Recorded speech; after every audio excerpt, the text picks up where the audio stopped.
Hello दोस्तों, मेरा नाम है विशाल पटेल। आज आपके सामने जो है यहाँ पे दिख रहा है, जो है पन्ने में एक लिखा गया है। आज हम नट समीकरण पर बात करेंगे और नट नट समीकरण पर सवाल कैसे लगाते हैं जो एग्जाम में दिया जाता है। तो चलिए देखते हैं सवाल कैसे लगाया जाता है नट समीकरण पर। तो यहाँ पे देखिए, पहले हमने नट समीकरण का एक क्वेश्चन लिख दिया गया है। तो ई बराबर E naught minus 0.059/n log Q. तो ई जो है ये क्या है, सेल विभव है। और ई नाट जो है मानक सेल विभव है। और यहाँ पर यन जो आपको दिख रहा है ये क्या है, इलेक्ट्रॉनों की संख्या है। मतलब कि ऑक्सीकरण और अपचयन में जो इलेक्ट्रॉन भाग लेते हैं उन इलेक्ट्रॉनों की संख्या यहाँ पे आपको लिखना है। और क्यू क्या है, यहाँ पे क्यू का मान हमें प्राप्त करना है। और कैसे प्राप्त करेंगे, तो ये क्यू का मान अभी हम बताएंगे। तो चलिए देखते हैं, नट समीकरण पर एक सवाल दिया गया है। तो देखिए यहाँ पे दिया है, कह रहा है कि ये जो आपको समीकरण दिया गया है इसके लिए क्या करना है, आपको इसके लिए एक मुख्य समीकरण प्राप्त करना है और सेल विभव ज्ञात करना है। तो क्या करेंगे, पहले हम इसके लिए क्या करेंगे, ये जो आपको यहाँ पे दिया गया है इसके लिए हम पहले ऑक्सीकरण और अपचयन यानी समीकरण प्राप्त करेंगे। तो यहाँ पर एल्युमिनियम एरो Al3+ चार्ज और +3 इलेक्ट्रॉन। उसके बाद Ni2+ जो है इसको हम उल्टा करके लिखेंगे, Ni2+ एरो Ni। अच्छा, हमने क्यों जो है इसको उल्टा करके लिखा, क्योंकि एल्युमिनियम Al3+ जो है यहाँ पे क्या हो रहा है, 0 से 3 जा रहा है। आपको पता है कि जब ऑक्सीकरण संख्या कम से अधिक जाता है तो उसे ऑक्सीकरण कहते हैं। और जब ऑक्सीकरण संख्या जो है अधिक से अगर कम जाएगा तो उसे अपचयन कहते हैं। तो जैसा कि हमें पहले से ऑक्सीकरण प्राप्त हो गया था, अगर हम जो है एन को यहाँ पे कर देते हैं और Ni2+ को यहाँ कर देते हैं तो ऊपर वाला भी ऑक्सीकरण हो जाता और नीचे वाला भी ऑक्सीकरण हो जाता। तो हमको पता है कि एक रेडॉक्स प्रक्रिया में एक ऑक्सीकरण होता है तो एक अपचयन होता है। हमने पहले ऑक्सीकरण प्राप्त कर लिया, उसके बाद तो हम क्या करेंगे, इसे अपचयन बना लेंगे। अब देखिए क्या करेंगे हम, यहाँ पर एल्युमिनियम जो है Al3+ में बदल रहा है, यानी अपचयित हो रहा है। तो क्या करेंगे, ऑक्सीकृत हो रहा है। तो हम क्या करेंगे, एल्युमिनियम में से अगर 3 इलेक्ट्रॉन हम निकाल दें तो एल्युमिनियम पे क्या आ जाएगा, 3+ आ जाएगा। और यहाँ पे देखिए Ni2+ यानी निकिल के पास 2 इलेक्ट्रॉन कमी है। और यहाँ पे Ni यानी 0 ऑक्सीकरण संख्या है। तो अगर हम निकिल को 2 इलेक्ट्रॉन दे दे तो Ni का भी क्या हो जाएगी, Ni जो है, जो Ni2+ Ni0 में चेंज हो जाएगा। तो क्या करेंगे, इसे समीकरण नंबर 1 मान लेंगे और इसे समीकरण नंबर 2। तो इलेक्ट्रॉन यहाँ पे 3 है, यहाँ पे 2 है, तो इलेक्ट्रॉन बराबर नहीं है। तो इसलिए क्या करेंगे, समीकरण 1 में 2 से और समीकरण 2 में 3 से गुणा करके जोड़ने पर, तो चलिए हम गुणा कर रहे हैं।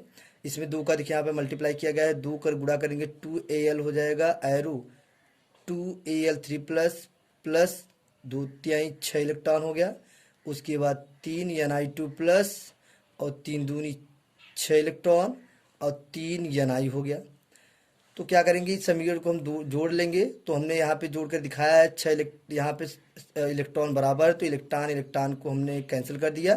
तो हमारे पास क्या बचा है, इस साइड 2Al बचा और 3Ni2+। तो जैसे ये जो बचा है हम क्या करेंगे, यहाँ पे ऐसे लिख लेंगे 2Al+3Ni2+। उसके बाद इस साइड क्या बचा है, 2Al3+ और +3Ni।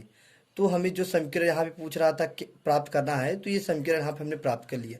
अब इस समीकरण से हम क्या करेंगे, इसी समीकरण से हम Q का मान ज्ञात करेंगे। तो Q बराबर होता है उत्पाद की सांद्रता बटे अभिकारक की सांद्रता। ये अभी आपको जो है अगले पार्ट में मिलेगा। अगला पार्ट जब रासायनिक बलगतिकी आप पढ़ेंगे, वहाँ पे अपक्रिया की दर परिभाषा क्या है, अपक्रिया किसे कहते हैं, तो वहाँ पे आपको ये मिलेगा मान निकालने के लिए। तो यहाँ पे केवल जानिए कि Q बराबर उत्पाद की सांद्रता बटे अभिकारक की सांद्रता। तो यहाँ पर हमने देखिए उत्पाद ये यहाँ पर है, तो उत्पाद क्या करेंगे हम, यहाँ पर Al3+ की सांद्रता का घातांक क्या, जो ये स्टोइकोमेट्रिक गुणांक है, ये क्या होगा, घातांक में चेंज हो जाएगा। उसके बाद Ni पर कोई चार्ज नहीं, तो Ni की सांद्रता घातांक 3 हो जाएगा। एल्युमिनियम की घातांक क्या हो जाएगा, 2 हो जाएगा। और Ni2+ का घातांक क्या हो जाएगा, 3 हो जाएगा।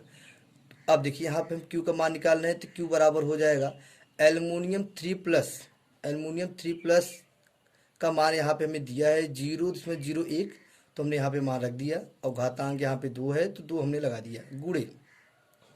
उसके बाद Ni, तो यहाँ पे एन आई के लिए कोई मान नहीं दिया गया है, इसलिए एन आई का मान हमने 1 रख दिया, और घातांक 3 है तो हमने 3 लगा दिया।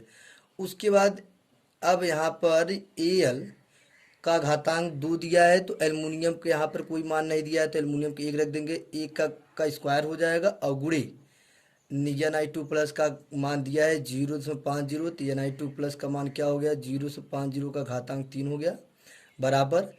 इसको हम देखिए यहाँ पे दशमलव अगर खिसकाएंगे तो 1 2 3 यानी 10 घाते माइनस 3, तो 10 घाते माइनस 3 का स्क्वायर क्या हो जाएगा, 10 घाते माइनस 6 हो जाएगा, और 1 का स्क्वायर और 1 का क्यूब का गुणा करेंगे तो 1 ही आएगा, और 0.50 का क्यूब कर देंगे तो 0.125 आ जाएगा।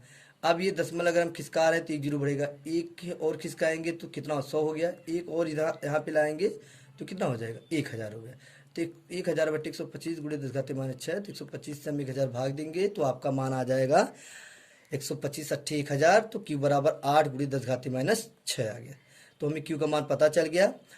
अब देखिए अब हमें क्या निकालना है, ई नॉट का मान निकालना है। तो यहाँ पे हम जानते हैं कि ई नॉट के लिए आपको सूत्र पता है, ई नॉट सेल बराबर होता है ई नॉट अपचयन माइनस ई नॉट ऑक्सीकरण।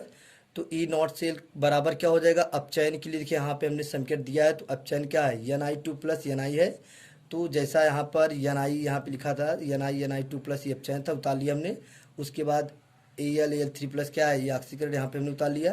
तो ई नॉट सेल बराबर माइनस एन आई 2 प्लस का मान ये आपको पहले से ही क्या होगा दिया रहेगा, यानी ये मानक इसका एन आई 2 प्लस का मानक विभव और एल 3 प्लस का मानक विभव आपको सवाल में दिया रहता है। तो यहाँ पर दिया था मान -0.25 और माइनस एल्युमिनियम का क्या हो जाएगा, एल 3 प्लस का -1.66 मानक इलेक्ट्रॉन विभव हो गया। तो क्या करेंगे हम इसको, अब यहाँ पे ये माइनस है, कोष्टक हटाएंगे तो माइनस प्लस प्लस हो गया, तो -0.25 प्लस 1.6, इसको मान हल कर लेंगे तो ई नॉट सेल बराबर क्या आ जाएगा 1.41। मान हल करने का मतलब कि 1.6 में हम 0.25 को घटा देंगे, और जो सबसे जिस पर बड़ा चिन्ह जिस अंक पर मतलब बड़े अंक पर जिसका चिन्ह रहेगा उसका हम चिन्ह लगा देंगे, तो बड़े अंक पर प्लस है तो हम यहाँ पे प्लस आ जाएगा, तो प्लस 1.41। ई नॉट सेल का मान हमें पता चल गया। अब यहाँ पे हम देखेंगे ई नॉट सेल, यहाँ पे हम सूत्र लिख दिए ई नॉट सेल ई सेल बराबर ई नॉट सेल -0.059 बटे एन लॉग क्यू। तो ई नॉट सेल का मान हमें हमने निकाला है 1.41 -0.059, और बटे एन का मान अभी मैंने बताया था कि 6 आया है, गुणे लॉग 8 गुणे 10 घाते माइनस 6। तो लॉग 8 गुणे 10 घाते माइनस 6 यहाँ पे हमने लिख दिया क्योंकि क्यू का मान हमने पता किया अभी। तो 1.41 -0.059 बटे 6 गुणे -0.5 है, ये -0.54 कहाँ से आ गया, ये लॉग 8 गुणे 10 घाते माइनस 6 का मान देखिए यहाँ पे दिया गया है। ये आपका भी ये मान आपको इक्वेशन में दिया रहेगा, मतलब सवाल जब आपका बुक में रहेगा तो वहाँ पे बुक के नीचे मान दिया रहता पहले से ही। अब 1.41 -0.03186 ये कहाँ से आया, हमने 0.54 को जो है 0.059 में गुणा कर दिया, तो ये इतना आ गया मान। अब यहाँ पे माइनस क्या करेंगे, माइनस जब ये कोष्टक हटाएंगे तो माइनस माइनस क्या हो जाएगा, प्लस हो जाएगा, एक प्लस हो जाएगा 1.41 प्लस 0.03186 बटे 6। तो 6 से हमने जब इसमें भाग दिया, इस मान में भाग देंगे तो आपका क्या हो जाएगा 0.00531 में हम क्या करेंगे 1.41 को जोड़ देंगे तो आपका मान आ जाएगा ई सेल बराबर आ जाएगा 1.41531। यही आपका आंसर है। धन्यवाद वीडियो देखने के लिए, नमस्कार।